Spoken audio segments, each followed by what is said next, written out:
I think what I'm hoping people take away from the exhibition is that there's this huge, rich historical history of magic and folklore that kind of lies behind the Harry Potter books, and that a lot of things that they might have thought were imaginary are actually based on fact. So the idea about Bezoar stones, they can come and see a real Bezoar stone, they can come and see alchemical manuscripts describing how to make the Philosopher's Stone, they can see Nicholas Flamel's tombstone, and hopefully they'll be really inspired by that and inspired by the history in the stories, and understand that J.K. Rowling knew a huge amount about sort of the mythology, the folklore, and the science and the magic behind the stories that she incorporated very lightly into her stories, which gave them a huge amount layers of depth and interest. So at the moment we're in the Divination room. This is my favourite room in the exhibition, and I think Divination is kind of treated with a bit of humour in the books and as if it's not too serious a subject, but I actually love the kind of historical accounts of it and all the different ways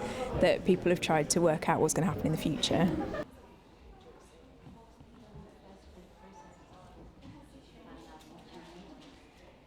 we came up with the idea of basically around the subjects so we just shot out of order, haven't we? Yeah. This cabinet that I should be photographing. Everything is of incredible interest. This is a Thai divination manuscript, which is really beautiful. Oh, what, sorry? Thai divination manuscript, so it's kind of telling you your horoscope. That would be your We've got books about palmistry and tea leaf reading and some kind of practical equipment that you could use for those things.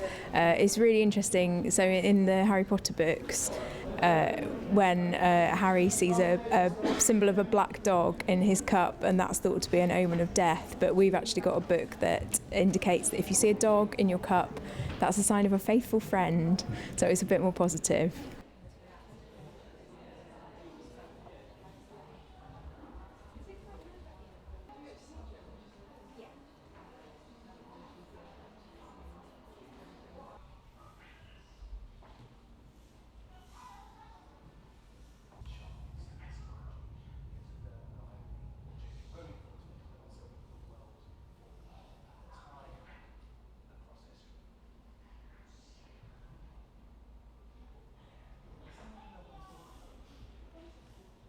I really love the Ripley scroll, which is a real favourite, but I also really enjoy the Bezoar stones, which are mentioned in the stories. Obviously, it's a congruence of matter that form in the guts of goats, believed to be antidotes to poison. So there's lots of favourites.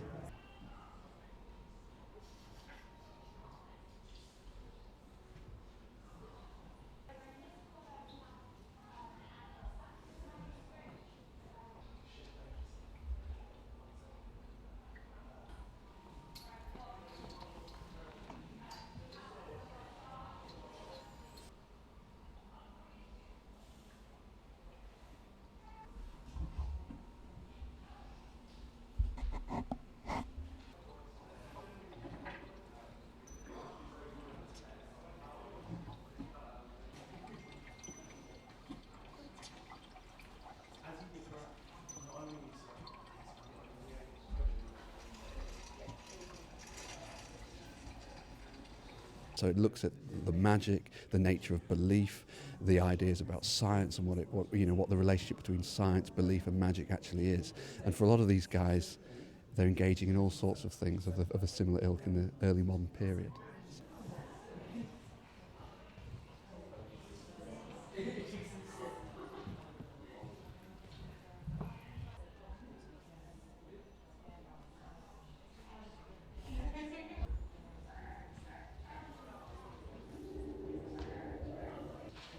Do you know that we're not permitted to film these? Yeah, you're doing these in time.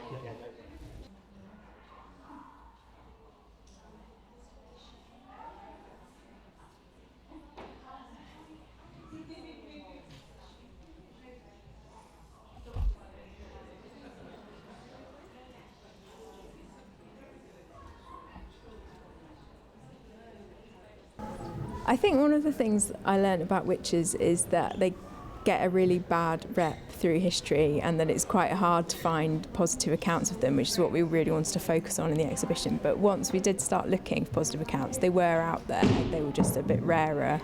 And I'm really excited that we're able to show a painting by John William Waterhouse called The Magic Circle, which is a very positive portrayal of a witch. She's very kind of beautiful, and she's doing protective magic, and it's different from the kind of more traditional negative view of witches that you get in a lot of books of the time.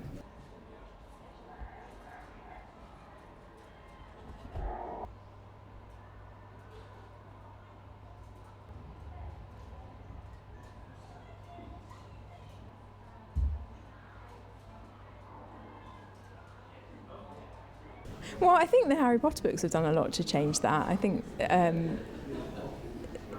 trying to think about magic as something that can be used for good in the books is a really important part of them. So